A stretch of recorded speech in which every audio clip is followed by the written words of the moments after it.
Hi students. Okay, so by now you've seen my intro video about Unit 4, and this is the first official lesson that goes along with Unit 4. We're looking at 5 different social institutions in Unit 4, and today we're going to talk about the first one that's on our list, the family. So this goes along with Chapter 11 in our textbook. And the family, notice I'm doing this in air quotes, and notice up here on the board I've put a capital F up there. This is just Mrs. T's way of reminding you that I'm talking about the family as a social institution, and social institutions are macro scale parts of our society. Macro scale, yes, the big picture, the trend across the board. Now, you and I both know with our uneducated selves that each of us have a family, whether it is the family that we come from, which is called the family of orientation, we'll talk about that soon, or the family that we make with someone else as adults, which is called the family of procreation. We will talk about that a little bit more in this lesson. But those micro scale examples of families that might have different members in them, from my family unit to your family unit, we are not talking about the family based on your particular version of a family unit.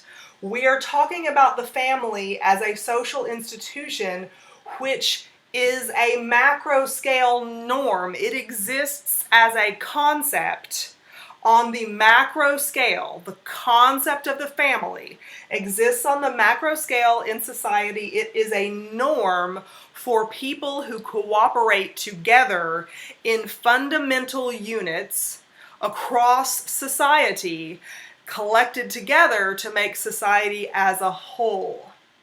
All right, so family it's the concept of the family when we're talking about it as a social institution. It's a macro scale norm, and the family does, according to the norms for family on the macro scale, the family fills a need for society. It's a social institution. Social institutions are in place in order to propel society forward, in order to keep society stable and orderly. If you are a functionalist, they are filled with inequalities if you are a conflict theorist.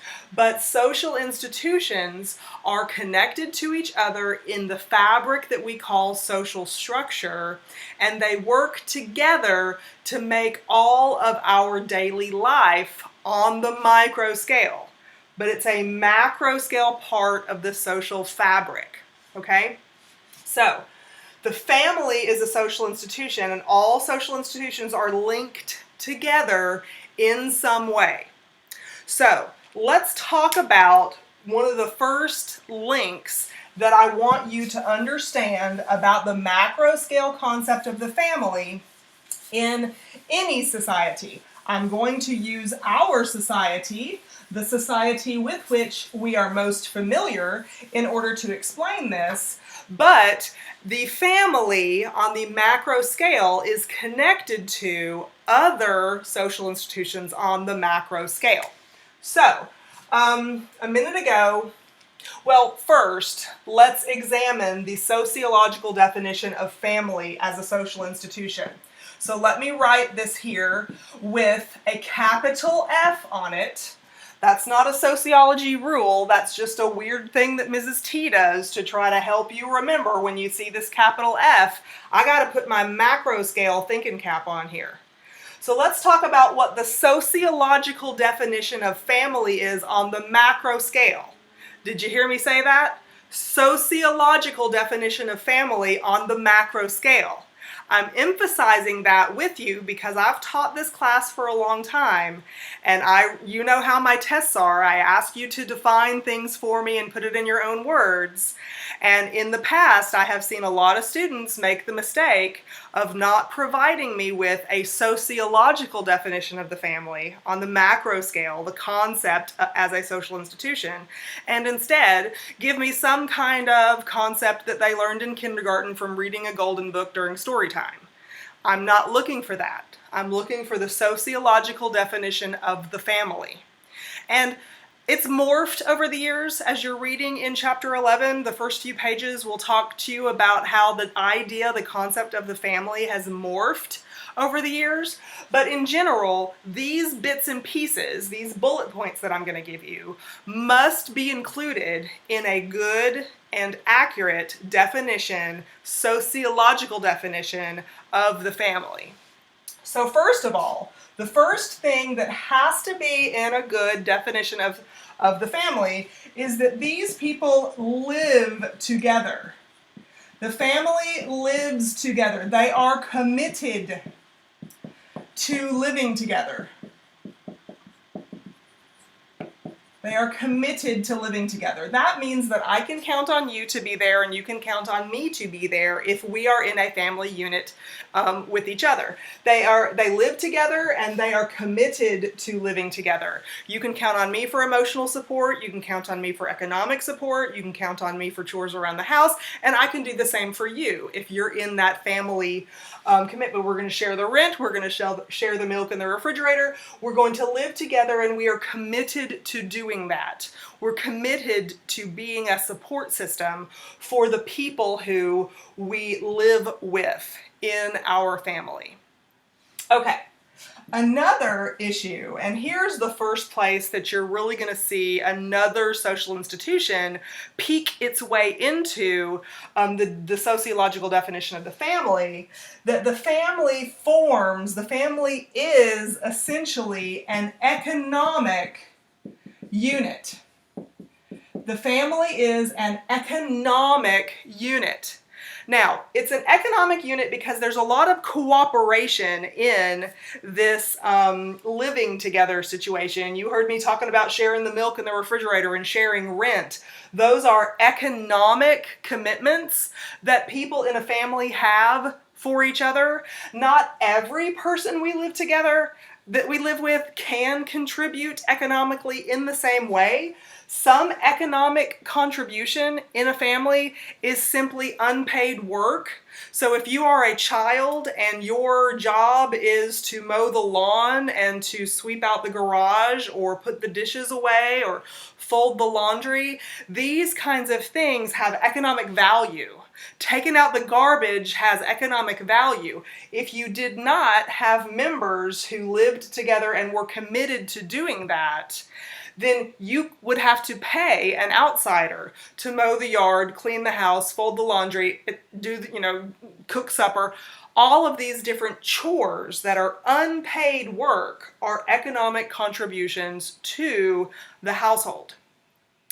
So family is an economic unit. It has a whole bunch of paid work. We need somebody to bring in a paycheck because there are expenses. If you live according to the average standard of living, there's a word that you need to stop the video for and jump back and rewrite its definition if you're confused about what it means.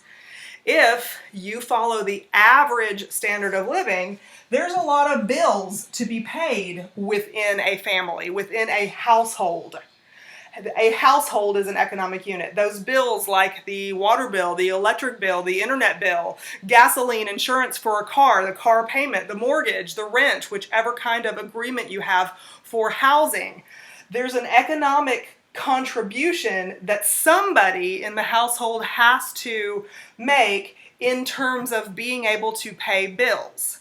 But there's also a whole lot of unpaid work, like I just talked about, making sure that the laundry is done and the household is clean and the inside and out and that sort of thing. Making sure that the car is clean, helping somebody with homework and doing all the homeschooling kinds of things that so many of you are having to skip the crash course on and just dive right on in and homeschool your kids right now during this coronavirus. That's unpaid work that is a significant economic contribution in the household. If those children did not have education, there's one of our achieved statuses that goes into socioeconomic status. If they don't get proper education, they can't get the occupation they want, they don't get the income that they are able to earn. And so that homeschooling that so many of you are doing right now is unpaid work that contributes to the economic upbringing, the economic fabric of the family on the macro scale. You teach somebody how to brush and floss their teeth, how to take care of their own personal hygienes and needs. This is unpaid work that if you were not available to do it, someone would have to, because the norms in society, the family is a social institution, and the family's role is to teach those kinds of personal responsibilities to those children. You rear children to be adults who can take care of themselves. And if you don't rear them to be adults, then they're never quite able to move out of the house and become independent. And so all of these kinds of chores that are necessary in a household contribute to the economic condition within each household. Now, let me pause, and I feel myself talking a little bit fast here, so let me try to consciously slow down. But you hear me talking about one household to the next. That is really, the word household is a word that means economic unit. In general, the concept of household means that there are people living together in it. And household is sort of a micro scale word. But on the macro scale, the sociological definition of the family requires that we are aware that society on the macro scale, the social facts, there's a word to define if you haven't already done it, the social facts, the patterned way of thinking, feeling, and acting about family is they take care of their own. They, on the micro scale, have a commitment to take care of their own. And therefore, some things on the micro scale are nobody else's business but whoever is in the family's business. This is this is one of the ways in which macro scale concepts of social institutions filter down into the micro scale lives that you and I live. Okay. Family is also another one. There's another one to put on this list. I guess I'll have to put number 4 over here.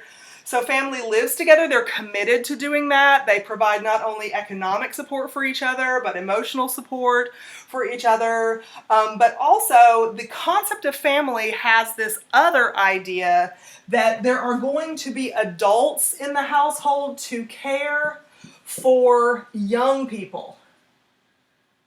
Adults are going to care for young people. And notice I say adults plural. Now, I've said adults care for young people because in the, let me put quotes around this, in the traditional family structure, the notion on the macro scale is that there are going to be 2 adults caring for young people, committed to caring for young people, living together and cooperating economically, because at least one person needs to bring in money from the outside, and at least one person, if they don't also bring money in from the outside, at least one person needs to have the economic contribution of making sure that all the unpaid work is done according to society's standards. So society needs future members to be put into the population. In the macro scale structure of norms that we have in the US, the family is the unit where the members are supposed to either produce or adopt young people who cannot, by law or by ability, take care of themselves yet, and the adults are supposed to do it.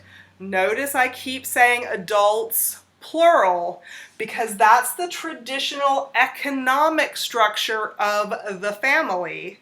Think back to one of the last discussions we had in our social stratification unit when we learned the term the feminization of poverty. This is the concept that over the years, females have been the only adult and head of household within the family unit, and females therefore had to do all of this and all of this for the young that they were caring for and living together and committed to supporting in that household. So you see an increase of female poverty, female and children poverty, because of the trend in the last 30 or 40 years for the word adults, plural, that I keep saying, to be adult, singular, instead of the traditional way that we viewed the family sociologically. Now, let me clear up something about this word traditional. I'm only using this word not because it means that this old-timey way of constructing the family is correct, but because other social institutions are built up around the assumption that there's going to be adults, plural, in a household to take care of all of this stuff associated with the economic unit characteristic of the sociological concept of the family. So the economy, for instance, you might remember we talked about the wage gap. You might remember that we talked about patriarchy. There is an assumption that males are the individuals who are going to be in the workforce. Males are the individuals who are going to have public roles in society in the traditional concept of family. And the adults, plural, that I keep saying, one of those adults was supposed to be in the traditional idea of things. The male, the husband, the father, provider, you remember that status that we discussed in chapter 4, and the unpaid work that was seen as less important for the overall macro scale structure of the economy, but vitally important for the micro scale function of the living together with commitment and caring for young. Females were assigned this unpaid work. And this traditional concept of the economic behaviors associated with husband, wife, mother, father, that's one of the social facts that trickles down into the workforce today and creates the wage gap that we also talked about during the social stratification unit. So, I'm not even finished with the sociological definition of the word family yet, and look at how much background information you've gotten since January that I couldn't have started with this topic back in January and you really understood it the way I need you to understand it now. So even before I finish with these bullet points, so to speak, you need to string a sentence together, a good sentence or two together with all these bullet points that gives me a good sociological definition of the family. Even before I finish it, you've got a lot of review to do in order to really understand where I'm coming from here. But you can see I'm already linking the economy as a social institution to family because it's super connected. That's all, I just don't even know another way to say it. It's super connected. Okay, another aspect of the family from a sociological point of view, we need a fourth item on the bullet point list down here, and this is going to touch a different aspect of that social structure design that we drew at the beginning of chapter 4 that had social institutions. The family is one of them. But remember we said social institutions always affect statuses and roles and social groups? Well, the family on the micro scale is a social group. And because on the micro scale it is a social group, on the macro scale there's another kind of condition that family meets from a sociological perspective, and that is family provides social identity to its members. Social identity. Family provides social identity to its members. Okay, what does that mean? Well, We talked about social identity. You are student, I am teacher. That's the way we relate to each other. Therefore, that's my social identity in your eyes and your social identity in my eyes.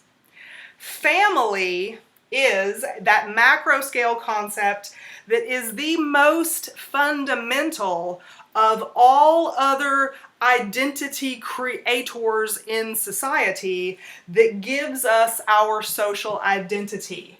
This comes from a concept called kinship. Kin means who are you related to, either by blood or adoption or marriage. Who is your kinship group? Family is the most significant contributor socially to people's social identity overall. Family relationships, we use possessive pronouns. My husband, my stepson, my sister, my daughter. We use my, our, us. We talk about social identity as group membership. We have a commitment to live together. Therefore, I'm one of those kids from that family, or I am that man's wife, for instance. And so social identity, one of the first and longest lasting ways that we are relatable in society, in our larger social groups, in secondary groups, for instance, is our primary group membership in the family. So, who is committed to living together? Is it just us that knows we're committed to living together? No. Society also knows that we're committed to living together. So a teacher at school, what? You don't have this supply? You don't have that supply? Well, let me tell your grandma, because I know your grandma, and I'm going to go to your grandma and see if you can get that supply for school. Rather than go to some stranger on the street, hey, can you buy this little kid a box of Kleenex because he didn't contribute one to the classroom? You see, there is a connection because we assume, because we went through our socialization process and learned what the family is and what it's supposed to do for its members, we assume that your family membership links you together into a committed living arrangement where there is economic contribution from all of the members, not just the adults, but a lot of the unpaid work can be doled out to children. Remember, you got to do some of that if you're going to raise a family according to the norms of society, because how are children going to learn responsibility for their future paid work if they have no responsibility for unpaid work or deadlines or expectations for that kind of thing within the economic unit where they grow up? And we teach them how to care for each other. We lead by example to show them how young people are supposed to be cared for. And all of this concept of the family as a social institution keeps society sustained decade after decade. We need people to bear and adopt children so that those children become adults in the economic the economic field in society. They are committed to living together because human beings are social creatures and we have psychological needs and emotional needs, not just economic needs, but that family is that core unit where we can get that. And society sees us first and foremost as someone linked to that individual micro scale group. And this is what family is as a social institution. There are different types of families that we can cite today. There are definitions for these in your textbook. I mentioned earlier something called a family of orientation. That's the one in which your status, your role is a child. So your mom, your stepdad, you siblings, you were a child. That's your family of orientation.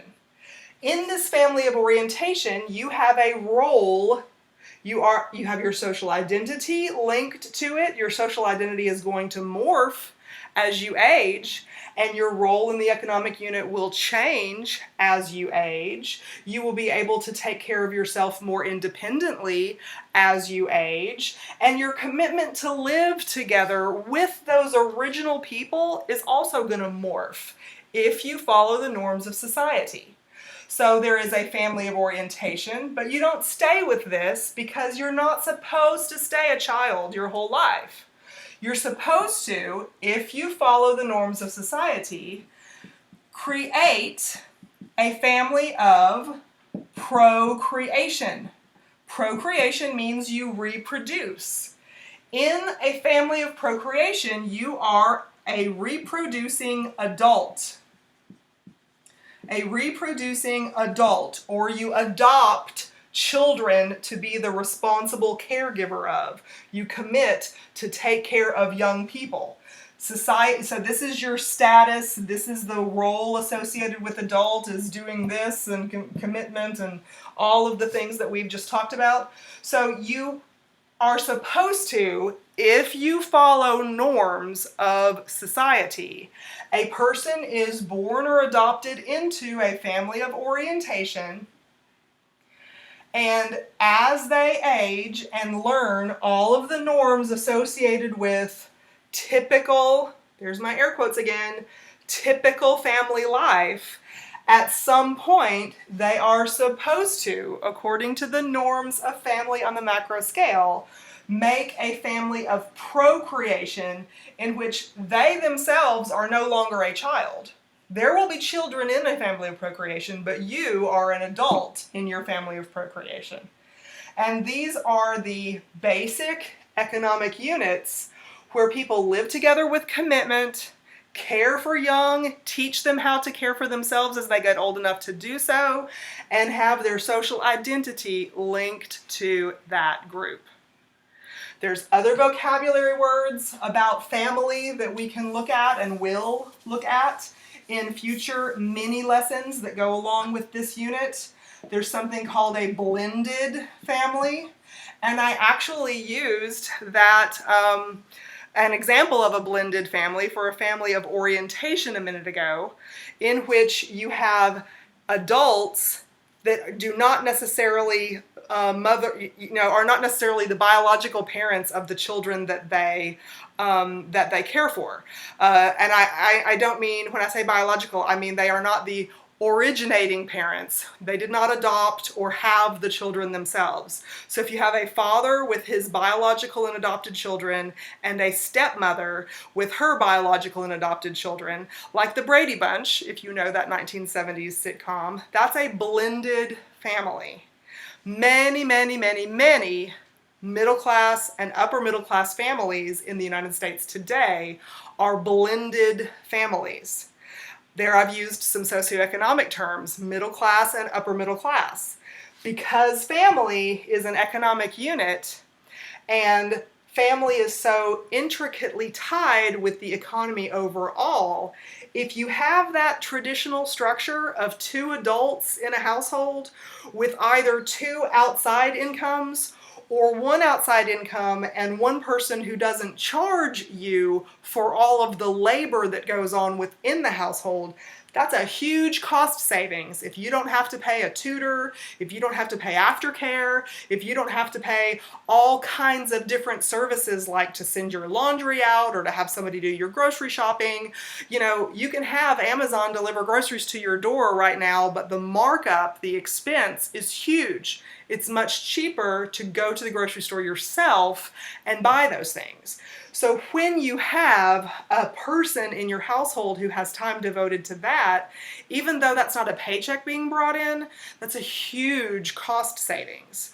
And so typically when you see families with two parents, they are economically doing better than a family with one parent. In particular when that one parent is a female, because a female's role in society overall is not seen as significant as a male is, and therefore typically females don't get paid as much doing work that's assigned to females when they go out into the workforce to accomplish it. So blended families, you see a lot of blended families. Typically, your economic situation, not 100% of the time, but typically your economic situation is better if you are, a two-parent household, and because of divorce rates, most of those two-parent households these days are blended families rather than original family of orientation. Another thing that you see is something called an extended family. You see a lot of these extended family units making up a committed household economic unit. You see a lot of that among immigrants in the United States. You see a parent's parents living in the household with the children.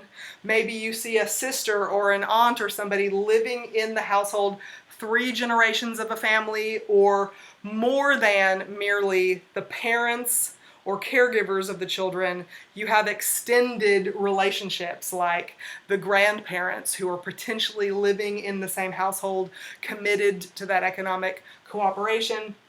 Or extended families are very often economic supports, but outside of the household in most cases.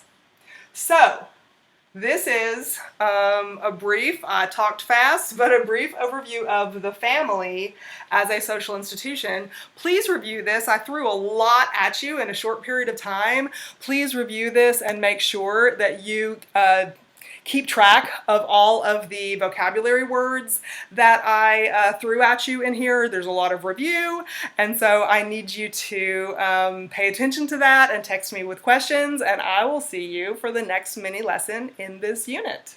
Thanks.